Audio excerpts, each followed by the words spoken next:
ప్రభునందు ప్రియులారా, మన ప్రభు అయిన యేసుక్రీస్తు నామములో మీ అందరికి కూడా వందనాలు. దైవజనులందరికి కూడా పేరు పేరున వందనాలు తెలియజేస్తున్నాను. సంఘ కాపరి దైవజనులు రెవరెండ్ విజయ్ కుమారయ్య గారికి ప్రత్యేకమైన వందనాలు, పాషం గారికి, మరి అదేవిధంగా సంఘానికి, సంఘ పరిచర్యలో ఉన్నటువంటి ప్రభు మరి బిడ్డలకు, మరి ప్రభు బిడ్డలకు అందరూ కూడా ప్రత్యేకమైన వందనాలు. మరి దూర ప్రాంతంలో దైవజనులు వచ్చి ఉన్నారు. వాళ్ళ దృష్టిలో పెట్టుకొని సమయాన్ని చాలా పొదుపుగా, మరి తెలివిగా, జ్ఞానంగా వాడుకుందాం. సహోదరులారా, మన వాక్యంలో నాకు ఇచ్చిన సమయాన్ని బట్టి జాగ్రత్తగా మరి వాక్యాన్ని చదువుకుందాం. చూడండి, సామెతల గ్రంథము 23వ అధ్యాయము 19వ వచనము మన మధ్య ఉన్నటువంటి కృపమ్మ పాష గారు చదివి వినిపించవలసిందిగా మనం చేస్తున్నాను. సామెతల గ్రంథము 23వ అధ్యాయము 19వ వచనము అక్కడుండే చదివి వినిపించవలసిందిగా మనం చేస్తున్నాం. సామెతల గ్రంథము 23వ అధ్యాయము 19వ వచనము.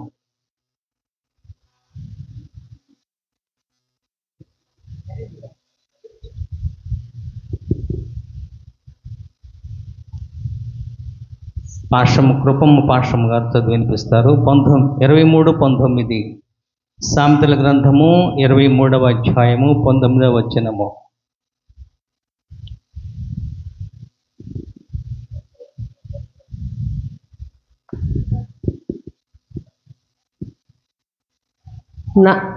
నా కుమారుడా నీవు విని జ్ఞానము ఉంచుకొనుము నీ హృదయమును జ్ఞానమును ఉంచుకొని. చాలా చాలు ప్రార్థన చేసుకుందాం. చాలా చక్కగా చదివి వినిపించినటువంటి కృపమ్మ పాష గారికి ప్రత్యేకమైన వందనాలు. సహోదరులారా, నా కుమారుడా విని జ్ఞానమును సంపాదించుకొనుము. ఏమండి, దేవుడు ఈ యొక్క మధ్యాహ్న సమయంలో మనందరితో మాట్లాడుతున్న మాట ఏంటంటే, ప్రతి ఒక్కళ్ళకి జ్ఞానము చాలా అవసరం. విజయ్ని ప్రేమించి, విక్రాన్ని ప్రేమించి ఇచ్చిన బిడ్డలను, మనలను ప్రేమించి ఇచ్చిన బిడ్డలను మనము జ్ఞానముతో పెంచవలసి ఉన్నది. It is right to grow up the wisdom of God, those for the children of God. దేవుని పిల్లలను దేవుడు నీకు ఇచ్చేటంటే దాని మీద నీకు ఒక ప్రత్యేకమైనటువంటి దేవుడు నిన్ను అడిగే ప్రశ్నలు ఉన్నాయి. నేను నీకు ఇచ్చాను కదా, మరి జాగ్రత్తగా పెంచావా? నాకు 3 బిడ్డలు ఇచ్చాడు విజయ్, విక్రమ్, మహర్షి. నేను ప్రభు దగ్గరికి వెళ్ళిన తర్వాత ప్రభు నన్ను అడుగుతాడు, చేతులు కట్టుకొని నిలబడి ఆయన సన్నిధిలో గడగడ వణుకుతూ సమాధానం చెప్పాలి. ప్రభువా, నాకు ఇచ్చావు ప్రభువా, విజయని చక్కగా పెంచాను, విక్రాన్ని చక్కరంగా పెంచాను, మహర్షిని చక్కగా పెంచానని నాకు ఇచ్చిన సంఘాన్ని కూడా నేను చాలా జాగ్రత్తగా నీ సన్నిధిలో పెంచుకున్నానని నేను జవాబు ఇవ్వడానికి రెడీగా ఉన్నాను. అలాగే విజయ్కి ఇచ్చాడు బిడ్డల్ని, విక్రానికి ఇచ్చాడు బిడ్డల్ని. వాళ్ళని పెంచాలంటే జ్ఞానము కావాలి. జ్ఞానం అనేది ఒక కంచె లాంటిది. ప్రభువైన యేసుక్రీస్తు వారు లూకా సువార్త 2వ అధ్యాయము 52వ వచనములో ఒక ప్రభు పెంచిన విధానాన్ని గురించి రాయబడి ఉన్నది. లూకా సువార్త 2వ అధ్యాయము 52వ వచనములో ఒక మాట చదవండి. యేసు జ్ఞానమందును వయసునందును దేవుని దయందును మనుషుల దయందును వర్ధిల్లుచుండెను. Jesus Christ progress in 4 divisions. యేసుక్రీస్తు వర్ధిల్లటానికి 4 దశలండి. ఏమండి? 4 దశలతో మరియమ్మ, యోసేపు దేవుని కుమారుడని యేసుక్రీస్తుని సృష్టికర్త అయిన మహోన్నతుడు దేవుడును పెంచింది. ఎన్ని సంవత్సరాలండి? 30 సంవత్సరాలు పెంచి అయా నువ్వు ఇక సేవకు పో అని పంపించేసింది.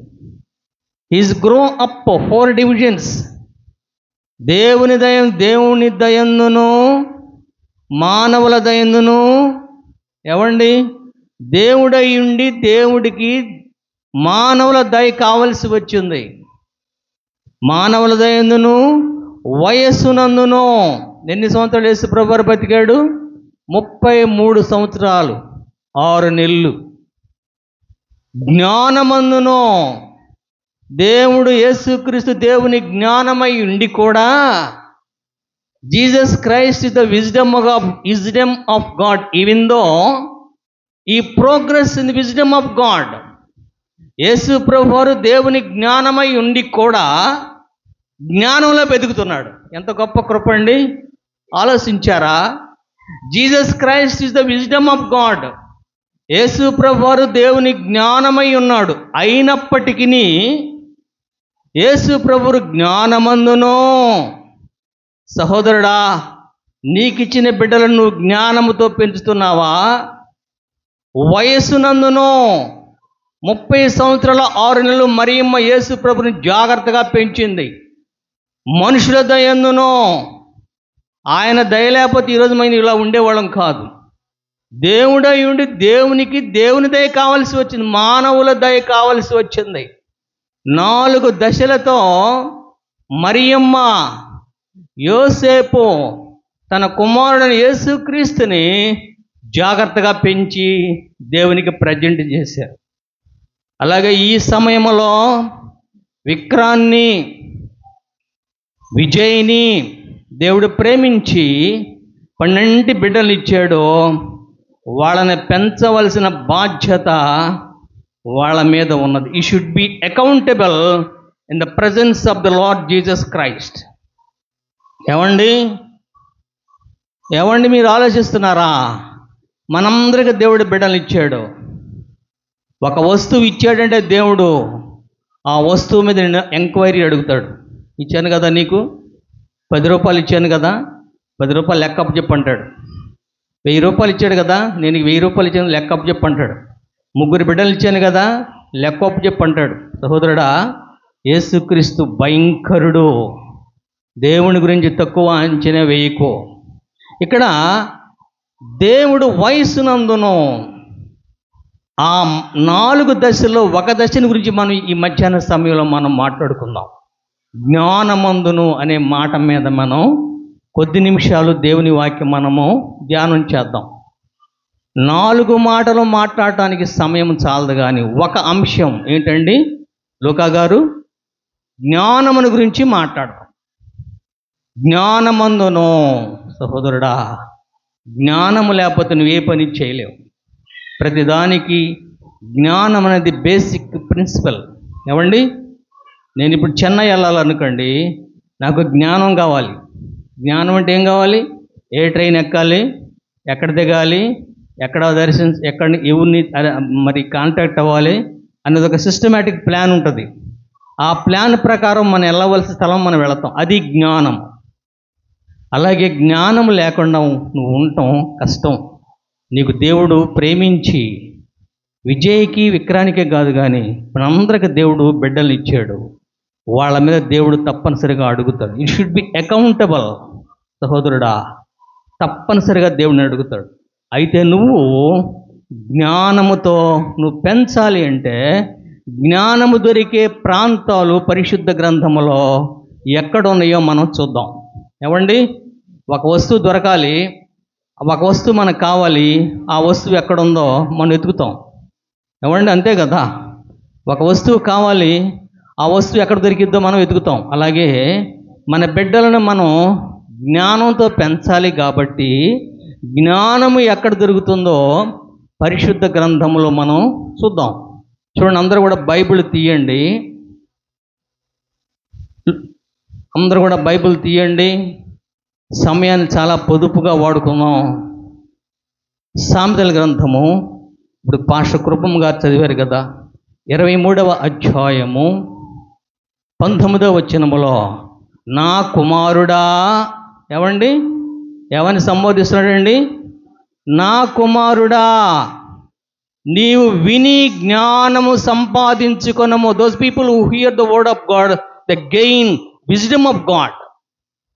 కాగా వినుట వలన విశ్వాసము కలుగును, వినుట క్రీస్తుని గూర్చిన మాట వలన కలుగును. ఒక వాక్యం అయితే వింటే జ్ఞానం వస్తుంది. నా కుమారుడా అని దేవుడు ఈ మధ్యాహ్న సమయంలో మనందరిని సంబోధిస్తున్నాడు. నన్ను సంబోధిస్తున్నాడు, నిన్ను సంబోధిస్తున్నాడు. ప్రతి ఒక్కళ్ళని దేవుడు పిలిచిన పిలుపు నా కుమారుడా. ఏవండి, you are the children of God. మనందరం దేవుని బిడ్డలము. దేవుడు సంబోధిస్తున్నాడు, నా కుమారుడా, నీ జ్ఞానం సంపాదించిన మార్గం నీకు చెప్తాను. ఏంటో తెలుసా? నువ్వు విని, ఏవండి, నువ్వు విని జ్ఞానము సంపాదించుకొనము. వింటే జ్ఞానం వస్తుంది, చదివితే జ్ఞానము రాదు. వింటే వింటే దేవుడు చెప్పే మాటలు వింటే 100కు 100 మార్కులు వస్తాయి. వినకుండా చెవులు కలిగిన వాడు వినుగాక. ఏవండి, దేవుడు నీకు చెవులు ఇచ్చింది వాక్యాన్ని వినటానికి. వింటే నీకు అపారమైన జ్ఞానం వస్తుంది. నేను మా హాస్టల్లో ఉన్న పిల్లలకి చెప్పేది అదే. మాస్టర్ చెప్పేటప్పుడు దగ్గర కూర్చొని జాగ్రత్తగా వినండి. వింటే అపారమైన జ్ఞానం వస్తుంది. యేసు ప్రభు అంట 30 సంవత్సరాలు తండ్రి దగ్గర కూర్చొని, తండ్రి పాదాల దగ్గర కూర్చొని సంపాదించిన జ్ఞానాన్ని 3.5 సంవత్సరాల్లో చెప్పాడంట. ఏమంటే ఎన్ని సంవత్సరాలు నేర్చుకుంటాడండి? Learned the education of the most high God only 30 years. యేసు ప్రభు వారు తండ్రి దగ్గర నేర్చుకున్న జ్ఞానం వినాలంటే 30 సంవత్సరాలు నేర్చుకున్నాడు. 3.5 సంవత్సరాల ఆ జ్ఞానాన్ని లోకం మొత్తం ప్రచారం చేశాడు. ఏమండి, జ్ఞానము దేవుని వాక్యం వినటములో ఉన్నది. నువ్వు ఏడైనా ఉండు, నువ్వు వాక్యాన్ని విను. వాక్యానికి ఉన్న పవర్ ఈ లోకంలో దేనికి లేదు. వాక్యానికి ఉన్న శక్తికి దేనికి లేదు. నీ బిడ్డలను ప్రతి ఆదివారము దేవుని సన్నిధికి పంపించి, అరే అటు ఇటు చూడకురా, దేవుని వాక్యం చెప్పే, దైవజనులు చెప్పే వాక్యం అయిపోయి నువ్వు చూడరా అని చెప్పాలి. అలా చెబితే ఏమొస్తుందండి? జ్ఞానం వస్తుంది. There is the infinity of wisdom God in the hearing the word of God. దేవుని వాక్యం వింటే నీకు జ్ఞానం వస్తుందని ప్రభువు చెప్తున్నాడు. నా కుమారుడా, ఏమంటే రాసిన మాట, నా కుమారుడా, నువ్వు విని జ్ఞానమును సంపాదించుకొనము. ఎంత గొప్ప మాట అండి. ఐశ్వర్యం సంపాదించుకోమనలా, డబ్బు సంపాదించుకోమనలా, బంగారం సంపాదించుకోమనలా, జ్ఞానము సంపాదించుకొనమన. జ్ఞానం గల కుమారుడు తన తండ్రిని సంతోషపరచును. నువ్వు జ్ఞానం సంపాదించుకుంటే మొట్టమొదట ఆనందపడేది ఎవరంటే పరలోకపు తండ్రి. ఆ తర్వాత నీ తల్లిదండ్రులు, ఆ తర్వాత నీ సంఘము. మొట్టమొదట ఆనందపడేది పరలోకపు తండ్రి. ఏవండి, నీకు జ్ఞానం ఎక్కడ దొరుకుతుందో ప్రభు చెప్తున్నాడు. ఆ ప్లేస్ చెప్తున్నాడు. ఇప్పుడు మనం ఎరుగుదాం, చాలామంది రత్నాలు ఎత్తుకోవడానికి వెళ్తారు. వాళ్ళకి ఆ ప్లేస్ తెలుసు. ఇదిగో ఈ ఏరియా మొత్తం కూడా వర్షం పడితే రత్నాలు కనిపిస్తాయని వాళ్ళు చెప్తారు. చెప్పారు కాబట్టి ఆ ప్లేస్లోనే ఎతుకుతారు. రత్నాలు లేని స్థలంలో ఎతికితే రత్నాలు దొరుకుతాయండి? దొరకవు. అందుకే పని కట్టుకొని వెళ్ళి, మరి సరిపోయినంత భోజనం సిద్ధపరచుకొని వెళ్ళి, ఆహారం సిద్ధపరచుకొని వెళ్ళి, గంటల తరబడి పొద్దున్నే పోయి మళ్ళీ సాయంకాలం దాకా ఎదుగుతూ ఉంటారు. ఆ ప్లేసే ఎదుగుతారు. మరి ఇక్కడ ఎతకరు, ఎందుకంటే ఇక్కడ దొరకదు, ఇక్కడ రత్నాలు ముత్యాలు దొరకవు. అలాగే ప్రభువు చెప్తున్నాడు కదా, జ్ఞానము వాక్యములో ఉన్నది, వాక్యం వినటములో ఉన్నది. ఏమండి గొప్ప కృప! నా కుమారుడా, నీవు విని జ్ఞానమును సంపాదించుకును. మార్షా చాలా చిన్న అమ్మాయి, ఆ పిల్ల సంవత్సరం పాస్ అయిందో లేదో, వాళ్ళ నాయనమ్మ ఎప్పుడు చెప్తుంది కదా, తాతయ్యకి వందనాలు చెప్పానంగానే 2 చేతులు పెట్టి వందనాలు చెప్పేద్దండి. ఆ పిల్లకి మాటలు రావు, ఈవిందో అయినప్పటికీ విజయ్ వచ్చి తాతయ్యకి వందనాలు చెప్పానంగానే ఇటు చేతులు పెట్టి వందనాలు చెప్పిద్ది. ఎవరు నేర్పారు? బాలుడు నడవలసిన త్రోవను వానికి నేర్పుము. వాడు పెద్దవాడైనప్పటికీ దాంట్లో తొలగి, it's impossible to divert his way of Jesus Christ. యేసుక్రీస్తు మార్గమును తప్పిపోవడానికి మార్గం లేదు. కింద ఫుట్ నోట్స్లు అంటాడు కదా, వాడు వృద్ధుడైనప్పటికీ, అంటే 100 సంవత్సరాలు వచ్చినా సరే ఆ మార్గం తప్పించుకొని పోడు. మా పిల్లలకి అది నేర్పుతున్నాం. మార్షి ఎవరైనా దైవజనులు వస్తే వందలు చెప్పండి చెప్పిద్ది. ఎలా నేర్పాం? నా కుమారుడా, నీవు విని ఏం సంపాదించుకున్నాడు?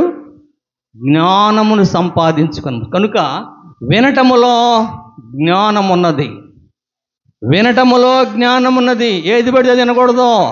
దేవుని వాక్యాన్నే వినాలి, దేవుని సన్నిధికే రావాలి, దేవుని బిడ్డలే మాటలే వినాలి. లోక సంబంధమైన మాటలు వినకూడదు. అది మొట్టమొదటి ఆయుధం. రెండవ మాట చూద్దాం. అదే సామెతల గ్రంథము చూడండి సహోదరులారా, సామెతల గ్రంథము 13వ అధ్యాయము 19వ చూడండి ఒకసారి. చూడండి సహోదరులు, 29వ అధ్యాయం 15వ వచనము, 29వ అధ్యాయం 15వ వచనం చదువు. 29:15 29:15 సామెతల గ్రంథం. బెత్తెమును గద్దింపును, బెత్తెమును గద్దింపును జ్ఞానము గల 2 ఆయుధాలు ఉన్నాయి. బెత్తెము వాడని వాడు తన కుమారులకు విరోధి. బెత్తెము వాడితే బెత్తెములో ఏముందంట? జ్ఞానం ఉన్నది. 2 ఆయుధం ఏంటంటే, స్కూల్లో మాస్టర్ దగ్గరికి వెళ్ళినప్పుడు మాస్టర్ దగ్గర ఏముంటుందండి? బెత్తి ఉంటుంది, బెత్తి ఉంటుంది. గొర్రెల కాపరి దగ్గర గొర్రెలు కాయడానికి ఏముంటుందండి? గొర్రెలు కాస్తున్నాడు గొర్రెల కాపరి, ఏముంటుంది? కర్ర ఉంటుంది. అలాగే ఉపాధ్యాయుడి దగ్గర ఏముంటుందండి? బెత్తెము ఉంటుంది. బెత్తెములో ఏమున్నదంటే జ్ఞానం ఉన్నది. సహోదరుడా, ఎంత కృప! అంటే దీని అర్థం ఏంటంటే, ప్రతిరోజు నువ్వు బడికి పంపించాలి, స్కూల్కి పంపించాలి. స్కూల్లో బెత్తెములో ఏమి దాగి ఉందంటే జ్ఞానము దాగి ఉన్నది. మొట్టమొదటి వింటే జ్ఞానం వస్తుంది. రెండవది బెత్తెము వాడితే జ్ఞానం వస్తుంది. బెత్తెము వాడని వాడు తన బిడ్డలకు విరోధి, తన కుమారులకు విరోధి. తండ్రి కాదు, తల్లి కాదు, విరోధి. విరోధిని ఇంట్లోనే ఉన్నాడు. నువ్వు బెత్తెము వాడితే బెత్తెములో ఏముందండి? దైవ జ్ఞానం ఉన్నది, దేవుని జ్ఞానం ఉన్నది. బెత్తెముతో నీ బిడ్డలను పెంచాలి. ఏమండి? దేవుని వాక్యం ఇది. రెండవ మాట తెలుసా? గద్దింపును. రెండవ ఆయుధం గద్దింపాలి. శిక్షార్థమైన గద్దింపులు జీవమార్గములు. నీ బిడ్డలను జీవమార్గం నడిపించాలంటే you must rebuke your children. అతి గారాభం పనిచేయదు. గద్దించాలి, బెత్తెము వాడాలి. గద్దింపులో దేవుని జ్ఞానం ఉన్నది. ఏమండి? గద్దింపులో దేవుని జ్ఞానం ఉన్నది, బెత్తెములో దేవుని జ్ఞానం ఉన్నది, వినటములో దేవుని జ్ఞానం ఉన్నది. ఇలాగా పెంచింది మరియమ్మ యేసు ప్రభువుని. ఎలా పెంచింది సమూయేలుని, ఇలా పెంచినటువంటి దైవజనులు గొప్ప ప్రయోజకులయ్యారు. మోషేని ఇలా పెంచింది వాళ్ళ అమ్మ. ఏమండి, బెత్తెము వాడాలి. బెత్తెము వాడకపోతే నువ్వు తల్లిదండ్రులు కావు, నువ్వు శత్రువులు. అందుకని ఇప్పుడు పిల్లలు ఏదైనా తప్పు చేస్తే ఎగ్జంప్షన్ చేయకూడదు, శిక్షించాలి. శిక్షిస్తే బుద్ధి చెప్పాలి, బుద్ధి చెప్తే శిక్షార్థమైన గద్దింపులు జీవమార్గములు. సామెతల గ్రంథము 6:23 చదువు ఒకసారి. సామెతల గ్రంథము 6:23 చూసుకున్నాం. చూడండి ఒకసారి చదివి వినిపించండి. సామెతల గ్రంథము 6 ఆజ్ఞ దీపముగాను ఉపదేశం వెలుగాను శిక్షార్థమైన గద్దింపులు. నీ బిడ్డలు జీవమార్గంలో ప్రయాణం చేయాలంటే నువ్వేం చేయాలంటే గద్దించాలి. బెత్తెము వాడాలి. బెత్తెము వాడి గద్దిస్తే నీ బిడ్డలు ప్రయాణం అంతా కూడా జీవమార్గంలోనే పోతారు. నేనే మార్గమును, నేనే జీవమును, నేనే సత్యమును యేసు ప్రభువు అనేటువంటి మార్గం నడిపించాలి అంటే, నీ బిడ్డలు నడిపించాలి అంటే, నీ సంఘాన్ని నడిపించాలంటే, నీ కుటుంబం నడిపించాలంటే నువ్వు వాడవలసిన ఆయుధాలు ఏంటంటే గద్దింపు. ఇక్కడ ఎగ్జంప్షన్ చేయకూడదు. వాడు ఎంతడైనా సరే. మాకు ఇప్పుడు కూడా నేను ఇంటర్ఫియర్ కాను, కానీ నేను బైబిల్ చదువుకుంటూ ఉంటాను. ఏదన్నా కాని పని చేస్తే మా మిస్సెస్ ముగ్గురు మీద యాక్షన్ తీసుకునేది. విజయ్ మీద, విక్రమ్ మీద, మహర్షి మీద. ఏం ప్రాబ్లం లేదు. ఇక్కడ గద్దించిద్ది అంతే. ఒక అరుపు పరిచిందంటే ఇల్లంతా ప్రద్దుని అడిగించింది. అలాగేనమ్మా నువ్వు చెప్పినట్టు వింటూ ఉంటారు. గద్దింపు, దైవ చిత్తానుసారమైన గద్దింపులో ఏమున్నదండి? జీవమార్గం ఉన్నది. ఏమండి, ఎంత గొప్ప, ఎంత ధన్యత అండి. కనుక దేవుని జ్ఞానము దొరికే ప్రాంతాలు మొట్టమొదటి ఏంటండి?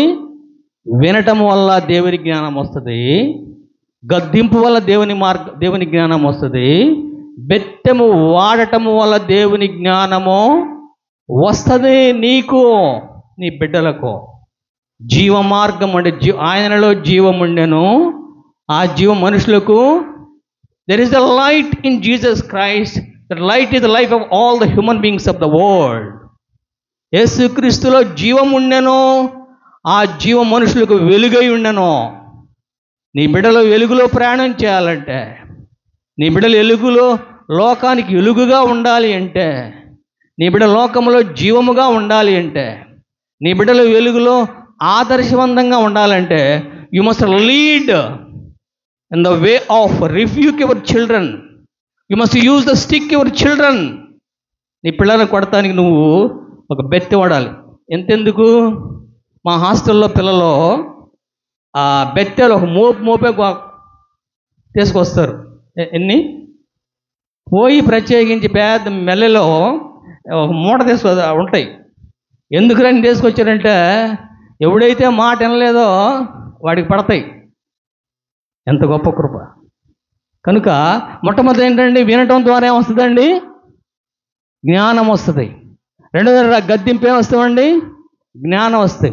మూడోది ఏంటంటే ఏమండి? బెత్తెము ద్వారా జ్ఞానం వస్తుంది. 4వ మాట చూద్దాం. సామెతల గ్రంథము 23 చూద్దాం. సామెతల గ్రంథము 23 చూడు ఒకసారి. 23:10 ఐశ్వర్యవంతుడు తన దృష్టికి తానే జ్ఞాని, వివేకము గల దరిద్రుడు. దానికంటే ముందు 14:18 ఒక చూడమాట చూడండి. సామెతల గ్రంథం 14:18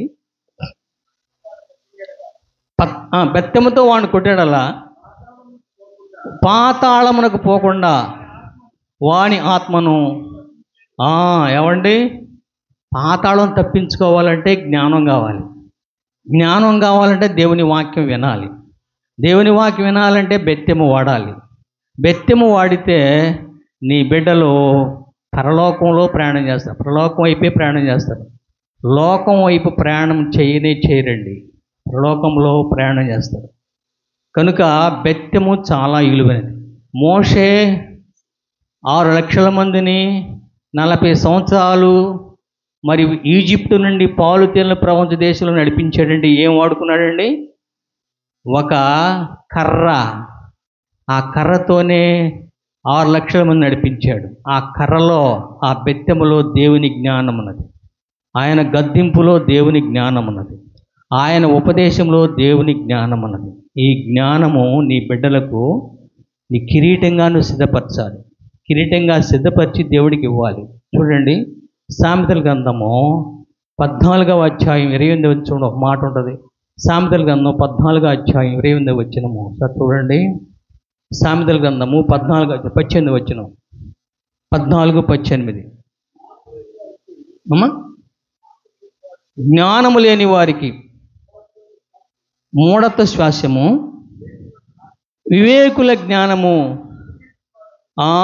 వివేకులకు జ్ఞానము దేనికి చేస్తారండి? కిరీటముగా. అది పరలోకములో నీ బిడ్డలు కిరీటం ధరించాలి అంటే వివేకాన్ని, జ్ఞానాన్ని కిరీటంగా నువ్వు మార్చాలి. ఈ లోకములో కిరీటం ఎవరు పెట్టుకుంటారండి? రాజులు పెట్టుకుంటారు. పరలోకములో నీ బిడ్డలు రాజ్య పరిపాలన చేయాలంటే జ్ఞానాన్ని నువ్వు కిరీటంగా చిత్రీకరించాలి. జ్ఞానము వినటము ద్వారా వచ్చిన జ్ఞానాన్ని, ఏమండి, గద్దింపు ద్వారా వచ్చిన జ్ఞానాన్ని, బెత్తెము ద్వారా వచ్చిన జ్ఞానాన్ని నువ్వు సిద్ధపరిచి నీ బిడ్డలకి కిరీటంగా నువ్వు తయారు చేయాలి. కిరీటంగా తయారు చేసి ప్రభువు ముందు నిలబెట్టాలి. ప్రభు అంటాడు కదా, బడా నమ్మకమైన మంచి దాసుడా, నేను నీకు ఇంతమంది పిల్లలు ఇచ్చాను కదా, చక్కగా పెంచేవని దేవుడు నేను మెచ్చుకుంటాడు. యోబుకి దేవుడు మొట్టమొదట 10 మంది బిడ్డలు ఇచ్చాడు, తర్వాత 10 మంది బిడ్డలు ఇచ్చాడు. 7 మగపిల్లలు, 3 ఆడపిల్లలు. పరలోకి వెళ్ళినప్పుడు అన్నాడు దేవుడు యోబుని, బడా మంచి నమ్మకమైన దాసుడా, నీ బిడ్డలకు నువ్వు సంపాదించిన జ్ఞానాన్ని కిరీటంగా సిద్ధపరిచావని యోబును దేవుడు పరలోకంలో గొప్పగా అభినందించాడంట. ఏమండి, గొప్పగా కీర్తించాడంట. కనుక 7 మగపిల్లలు, 3 ఆడపిల్లలు, వెరసి 10 మంది ఆడపిల్లల్ని దేవుడు, 10 మంది పిల్లల్ని దేవుడు యోబు దగ్గర దేవుడిచ్చిన జ్ఞానంతో కిరీటంగా మార్చాడంట. ఇంకోసారి చదవండి 14:18. ఇంకో మాట చదవండి, సామెతల గ్రంథం 14:18 చదవండి ఒకసారి. 14:18. జ్ఞానము లేని వారికి మూఢత్వమే స్వాస్యము, వివేకులు జ్ఞానమును కిరీటము, they moulded the wisdom of the crown of the upon the head. ఏమండి, దేవుని యొక్క జ్ఞానాన్ని వాళ్ళ జేబుల్లో పెట్టరు, వాళ్ళ పెట్టెల్లో పెట్టరు, వాళ్ళ బ్యాంకులో వేయరు. కానీ ఎవరైతే జ్ఞానము సంపాదించారో ఆ జ్ఞానాన్ని వాళ్ళు కిరీటంగా, ఒక కంసాలి ఒక కిరీటంగా, బంగారాన్ని కిరీటంగా ఎలాగా చేస్తారో, తల్లిదండ్రులు వాళ్ళు సంపాదించిన జ్ఞానాన్ని కిరీటముగా మార్చి, ఇది దేవుడిచ్చిన కిరీటమో అని ఆ బిడ్డలకి ప్రజెంట్ చేసినప్పుడు దేవుడు బహుగా మెచ్చుకుంటాడు. ఏమండి, అందుకు దేవుడు నీకు ఇచ్చాడు బిడ్డల్ని, నాకు ఇచ్చాడు పిల్లల్ని. ఊరక ఆషామాషగా కాదు, వివేకము కలిగిన వాడు తన ప్రవర్తన జాగ్రత్తగా కనిపెడతాడు. బిడ్డల విషయంలో డాక్ కన్నేసి ఉంటాడు. వీడు విని జ్ఞానం సంపాదిస్తున్నాడా లేకపోతే లోకంలో తిరుగుతున్నాడా అని పటిష్టమైన ఒక ప్రణాళిక కలిగి ఉంటాడు. అంత మాత్రమే కాదు, కానీ నువ్వు సంపాదించిన జ్ఞానమునని నీ తల మీద నీ తల్లిదండ్రులు కిరీటముగా మార్చి నీకు ప్రజెంట్ చేస్తారు. నువ్వు ఎక్కడ పోయినా నువ్వు దేవుని యొక్క మాటలు, దేవుణ్ణి ప్రొగుడుతూనే ఉంటావు. దేవుని దానికి ఫండమెంటల్ బేసిక్ ప్రిన్సిపల్ ఎవరంటే నీ తల్లిదండ్రులు. ఈ హాస్టల్లో ఉన్న పిల్లలు మొట్టమొదటి వచ్చినప్పుడు లోక సంబంధమైన భాష ఎక్కువగా మాట్లాడేవాళ్ళు, లోక సంబంధం వల్గర్ భాష ఎక్కువ మాట్లాడేవాళ్ళు. కానీ వీళ్ళని కంట్రోల్ చేయడం చాలా కష్టమైపోయింది. ఎంత కంట్రోల్ అయిపోయారంటే ఇప్పుడు వీళ్ళు బెత్తం ఎప్పుడైతే వాడిందో పూర్తిగా కంట్రోల్ అయిపోయారు. ఒక పాట పాడుతున్నారు, అందరు లయబద్ధంగా పాడతారు. ఒక ఆజ్ఞ చదువుతున్నారు, అందరు లయబద్ధంగా చదువుతారు. కారణం ఏంటి తెలుసా? క్రమశిక్షణ. సహోదరులారా, జ్ఞానమును, నీ బిడ్డలు సంపాదించిన జ్ఞానాన్ని నువ్వు నీ బిడ్డలకు కిరీటముగా నువ్వు మౌళ్ళు చేయాలి. ఒక కంసాలి బంగారాన్ని కిరీటముగా ఏ విధంగా చేస్తాడో, మీకు దేవుడు ఇచ్చినటువంటి మీ పిల్లలకి ఇచ్చిన జ్ఞానాన్ని నువ్వేం చేయాలంటే ఒక కిరీటంగా సిద్ధపరచాలి. కనుక జ్ఞానము దొరికే స్థలాలు దొరికినాయి, జ్ఞానము వచ్చేటువంటి విధానం తెలిసింది. ఆ జ్ఞానముతో యేసు ప్రభు వారిని మరియమ్మ పెంచింది. సమూయేల్ని వాళ్ళ అమ్మనాళ్ళు పెంచారు, మోషేని వాళ్ళ అమ్మనాళ్ళు పెంచారు. నువ్వు పెంచుతున్నావా సహోదరుడా? జ్ఞానం దొరికే ప్లేస్ ఇది. వాక్యములో జ్ఞానం అన్నది ఇంకా అడిషనల్గా ఉన్నదంటే దానికి వాక్యానికి విరుద్ధం. సినిమాల్లో జ్ఞానం లేదు, టీవీలో జ్ఞానం లేదు, యూట్యూబ్లో జ్ఞానం లేదు, కేవలం వాక్యములోనే ఉన్నది. వాక్యాన్ని వింటే జ్ఞానము, బెత్తెము వాడితే జ్ఞానము, గద్దిస్తే జ్ఞానము. ఆ జ్ఞానమంతా సంపాదించిన ఆ జ్ఞానాన్ని నీ బిడ్డలకు నువ్వు కిరీటముగా మార్చాలి. అందుకు దేవుడు నీకు ఇచ్చాడు పిల్లల్ని, నాకు ఇచ్చాడు పిల్లల్ని. ఆ కృప దేవుడు మనందరికీ దయచేయను గాక. తల వంచి కళ్ళు మూసినట్లయితే చిన్న ప్రార్థన చేసుకున్నాం. పరిశుద్ధుడా, కృపగల దేవా, నీకు వందనాలు. విజయ్కి, విక్రాంతిని బిడ్డలను బట్టి వందనాలు. నీ దయందును సమస్త మానవుల దయందును నీ జ్ఞానమందును వర్ధిల్లేటట్లు సహాయం చేయండి. మంచి ఆయుష్ ఆరోగ్యం దయచేయండి.